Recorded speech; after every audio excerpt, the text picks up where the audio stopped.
We're finishing up the PVC board and batten on our house, and one of the remaining tasks is corner boards. These are a little bit tricky, so I thought it warranted a dedicated video on how we are approaching this. I've already done one of these on the other side. We're mitering the two 1x6s to come together at a sharp point. I just like the look of this better. I think it looks more finished. It is quite a bit more work, but I think it's worth it. You can buy these preformed from the manufacturer in corner pieces.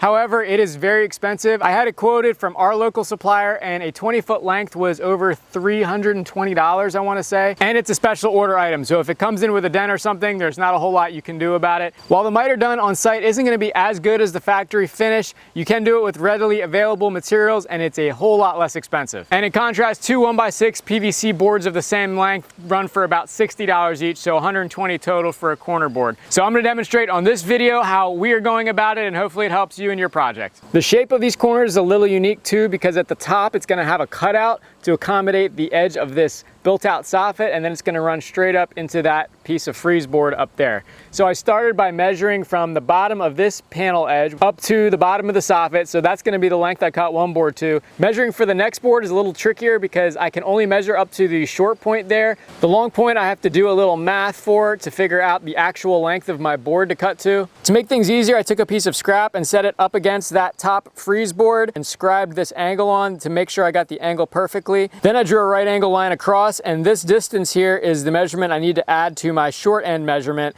to get my total overall board length. I used my corner mock-up to figure out how much is going to be taken out of that right corner board. I just sat it against the corner, and where that soffit was, I drew this line here. So this is the width of my piece that's going to extend up to that frieze board. So with those rough measurements of 68 inches for the left board and 80 1/4 plus 1 7/8 for the right board, I can cut my rough 6-inch trim lengths.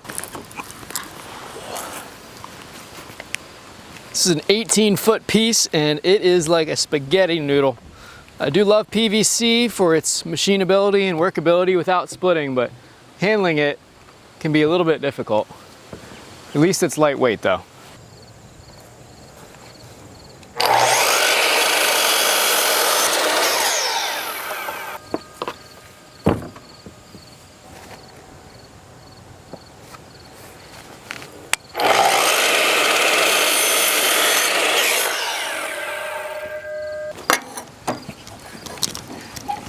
Now I'm going to set my table saw to 45 degrees and give these things a nice clean miter. I'll use a scrap to set the fence to the right width.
For the cutout on this piece, I'm going to hold my template up that I measured off of and just scribe this little mark on there. And then for the depth of this, it's 68 inches, the same length as my other board. That's where the soffit is that I'm cutting out for.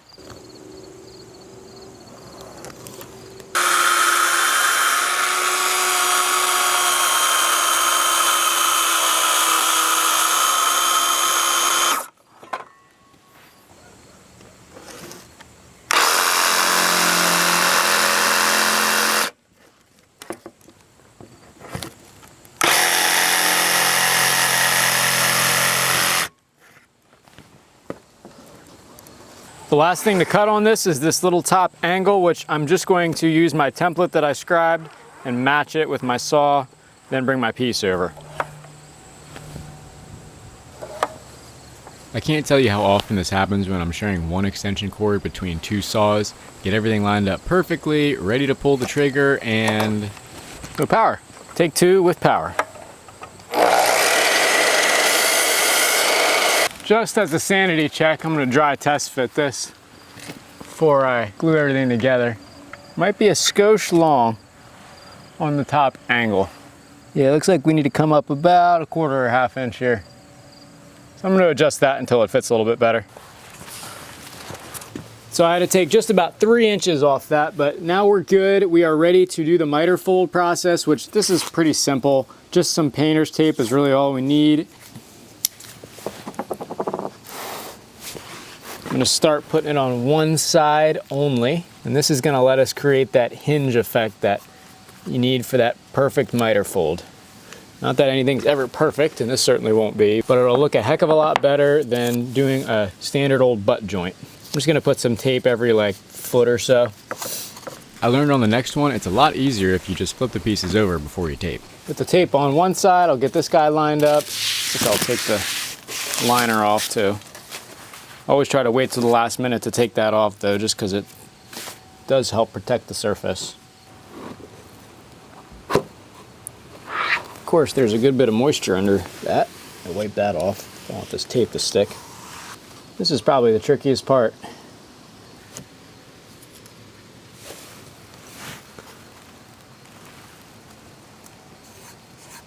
Once it's taped, it unfolds like a book, and we are ready to put the glue on.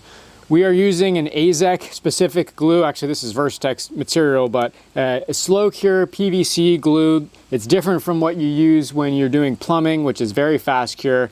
I think this gives a much better bond for this type of material, so definitely would recommend using this type of glue.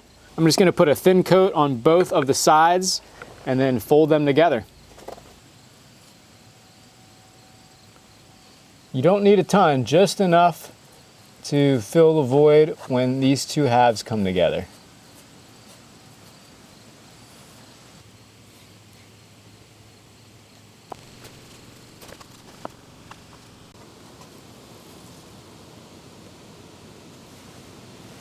All right.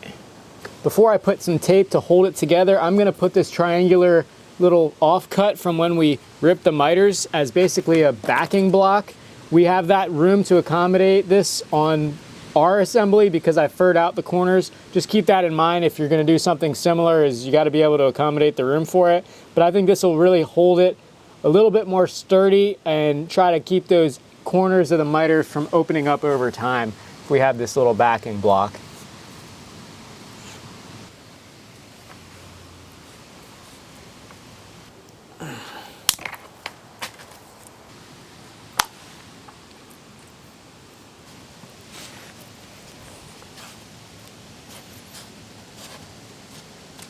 As a last measure of holding this together, I'm gonna put just a couple, maybe 3 18 gauge brads in from the side to try to just pin these corners together.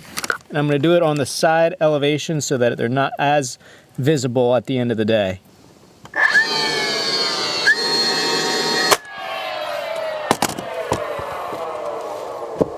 The brads definitely help hold those edges from sliding relative to one another.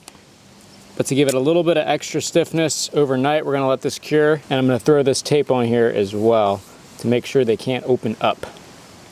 This is gonna act as like a little tension strap. Also need to clean off the glue squeeze out on the other side, just so that it doesn't stain things up. Fast forward today, and we are all cured up. Let's see if we can take this tape off, see how it turned out. Yeah, it looks good. Minimal glue squeeze out, pretty tight miter. Can't complain about that one at all.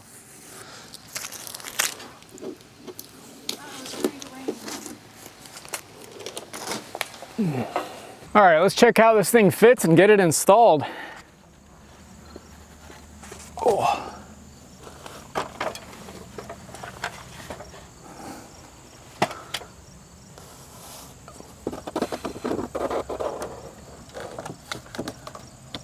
Might need Elena's help to hold this one up.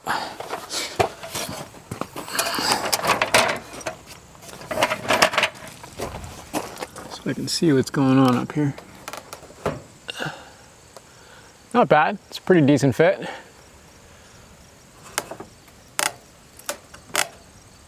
Almost could use a nail at the very top to hold that little guy in.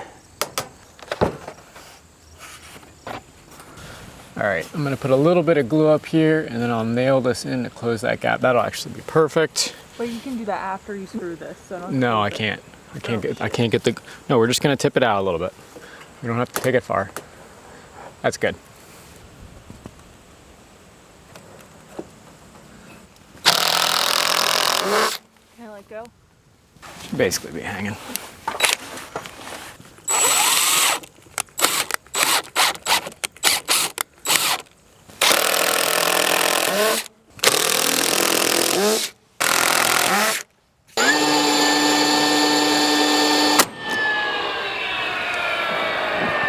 Missed it. Well, at least it prevents it from coming outwards.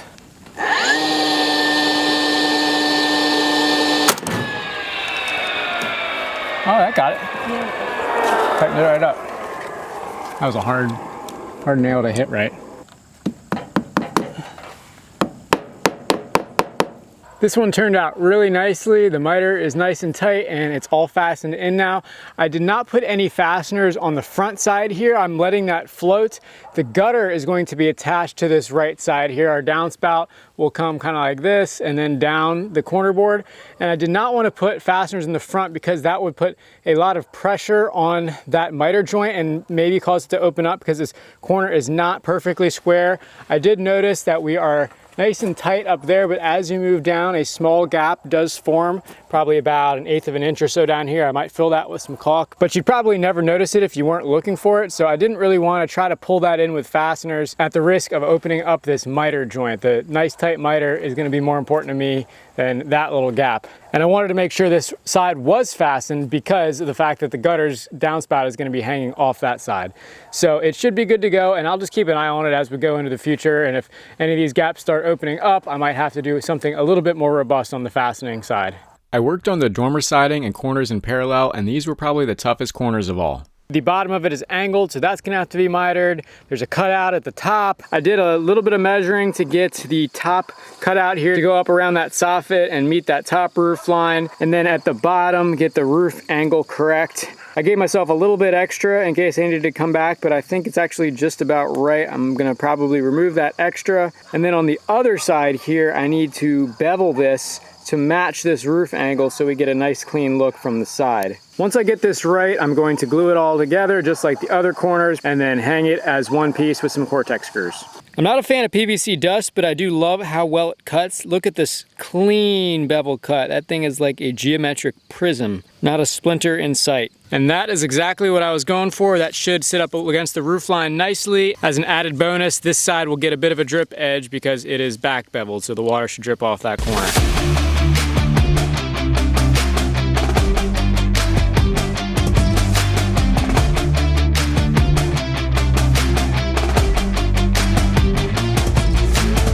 The moment of truth for the corner. Will it fit? Put a lot of work into this thing, so I really hope so. How does it look from down here? Probably about as good as it's gonna be. I think I'm gonna go ahead and send it. Similar to my other corners, I think I'm gonna minimize the number of fasteners on this side. It is again not a perfect corner, and I don't wanna force this miter open by trying to fasten this thing down on this side as well as this side.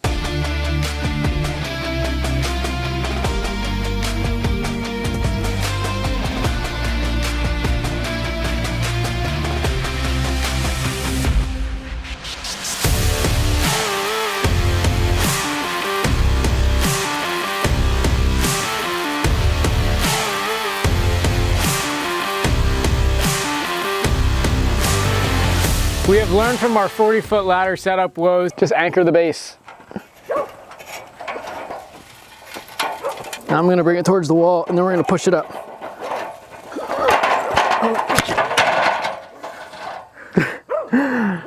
Well, I thought we were gonna bring it towards the wall. Even though this is a much lighter ladder and it's a lot easier to set up, we're gonna practice what we were told in the comments by some pros that have dealt with a lot of ladders before. So we're gonna give this a shot.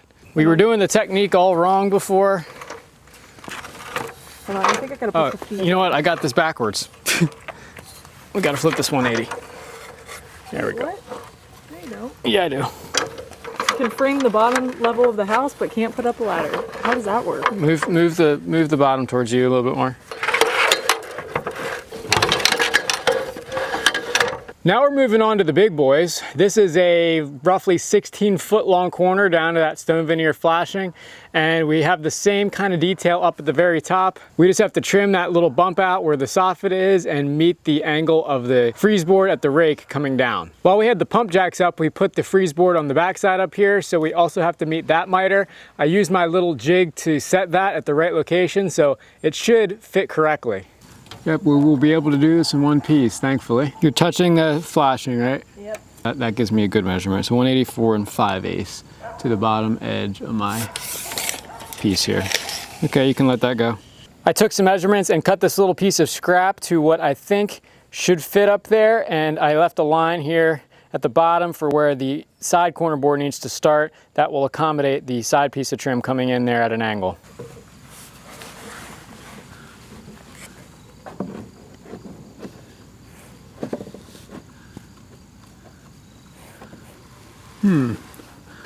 Well, it's a good thing I made a template because this does not fit all that well. There's a nice big gap up there by that soffit. It's decently. Just got to add a little bit of material back into one side. So which side do you want to be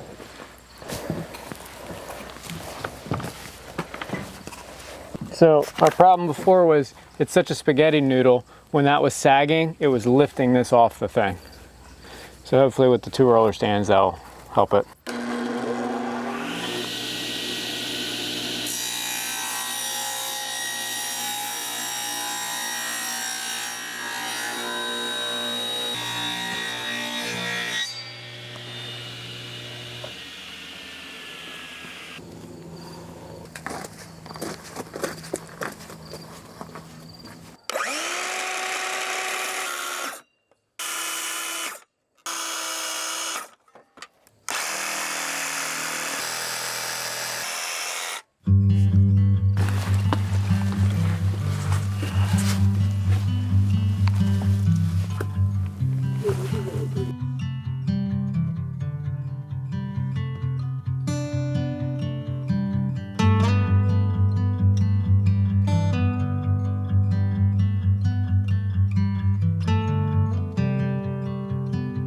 This has been curing overnight, but before we hang this one up, we're gonna paint the edges, the exposed edges of this PVC. It's different than the faces, which have sort of a hard, smooth coating on them. The edges are an open cell structure from where the PVC was cut at the factory, and it's kind of a dirt magnet. It holds dirt really easily, it's hard to clean. So I'm just gonna hit this with 1 coat of exterior white paint. Hopefully that'll keep it cleaner in the future, and we won't ever have to be up on a ladder painting these things when they're installed. The front ones are not so bad because they're only like 8 or 9 feet in the air, so we're gonna go do those eventually as well. But these long ones we're gonna tackle on the ground. Yep, hopefully it fits and we don't need any modifications. Adjust your grip. You're not gonna be able to hold up there as I move up. There you go. I'm not dropping this thing. I'm going down with the ship. No 200 pieces. My body is worth like $40 at this point. Okay, can you rotate it so it's closer to how it's gonna actually sit? There you go. Yeah, you take most of the weight if you could. I'll just guide. Keep it going up. All right, how you looking? Is it sitting on the shims? Hold it. It's not gonna, I'm holding it. It looks pretty good up here. Good enough for government work. Let me get a screw or 2 in it. Oh my gosh. Of course, I went right into the frickin' screw. Literally went right into a deck screw. Okay, it's got a screw in it. Not gonna fall down. Every 16 inches, I'm gonna put a screw.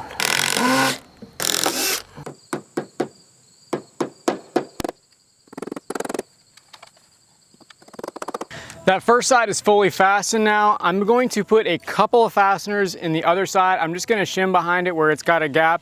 I don't want to fully fasten this side because again, I think it's going to put too much stress on that miter joint and start to open it up over time, especially in seasons of expansion and contraction. So I'm just going to do some minimal fasteners just to help support it under the weight of gravity, but I'm going to make sure to shim really well behind each one of them. This one is wrapped up. Don't mind the infestation of Asian lady beetles all over it.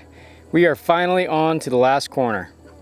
This last corner is on the addition side with our vinyl siding, so rather than wrap the stone veneer around the corner like I did in the front, I ended it here, and this trim will run all the way down. This will actually make measuring a little bit easier because I can just run a full length of PVC and I only have to worry about the measurements at the top fitting correctly. I don't have a ledge here that I need to accommodate for at the bottom. Wherever this runs out, which should be somewhere around here, I think, I'm just gonna put a small piece at the very bottom. When we do the addition in the future, I'll probably cut this just above this ledge because at that point, I'll be continuing the stone veneer around. To get that measurement up in the top, it's a little bit tricky, but I'm using good use of my corner template. If you imagine that other board's running just like this, I'm setting the corner template against the wall just underneath of it. Then I can measure up from this to where that angled freeze board is, get my measurements down from there. I'm marking on my template where the rectangular cutout has to end here for this to sit up around the soffit. And then my measurements down from the top also indicate where this board needs to start because that other board is coming out like this. So this board starts a board width down, so about 5.5 inches down to accommodate for the board coming in from this direction.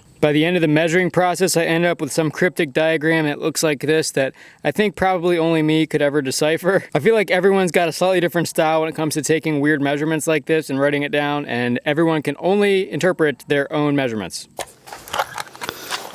On these long runs, I found the brad nails are way more important for holding that miter together than that little glue block on the back or even the tape on the front. The tape sort of helps you get it initially assembled, but the brad nails are really what holds the thing tight. The key is just not nailing in an angle that'll project through the outer face of it. That's the hard part.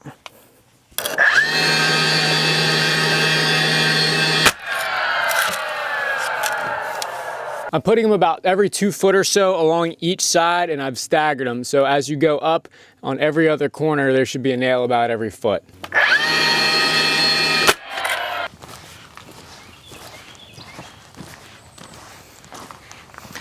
The final countdown, the last corner. How are we doing? Same as last time? I don't remember. You went back, I went up the ladder. And as I get more vertical, you need to take more of the weight.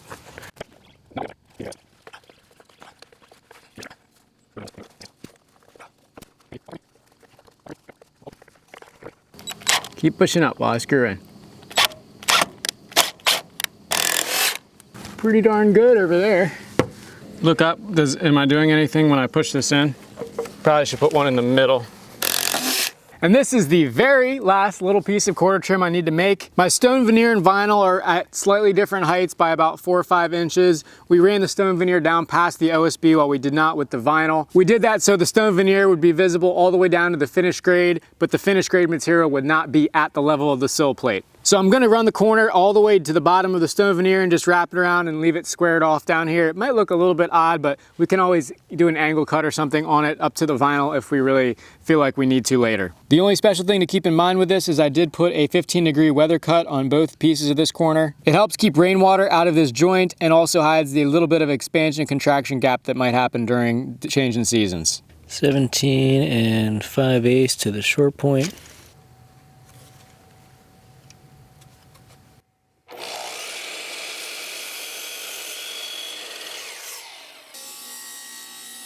Here's a good lesson learned on the importance of having a proper push stick. A feather board on this table saw would have also helped.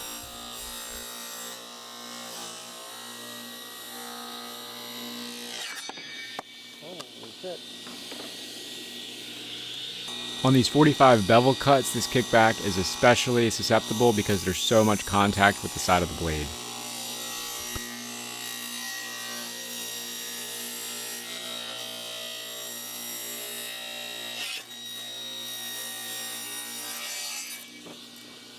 That should fit nice and snugly up in the other piece. Well, of course it doesn't fit as nicely as I would like it to, so I'm gonna have to do some scribing and some trimming. I think it's because this thing is flaring out just a little bit at the bottom for some reason. This side is really good. This side's good, but this one's got almost a 1/4 inch gap at one side, so maybe I'm gonna try to scribe this thing or something. That's gonna be tough with the weather cut. The mic died, but I was saying I think I'll try to shave some of the thickness off this board that is flared out at the bottom.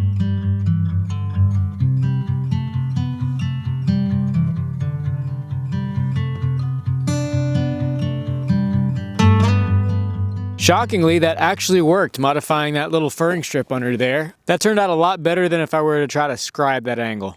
The OCD carpenter in me still thinks it's not quite good enough with that little gap in there, but unless you're like down here looking at it, you typically won't see it. From like 3 feet away, you can hardly even tell there's a joint there anymore. That's it for PVC corners, folks. It all turned out really nicely. I'm really glad we were able to make these ourselves. We added up the 1x6s we used in these corners versus what we would have spent if we would have bought pre-made corners, and we saved about $800 total. So hopefully you can use this technique in your PVC corner project. As always, thanks for watching, and we'll see you on the next one.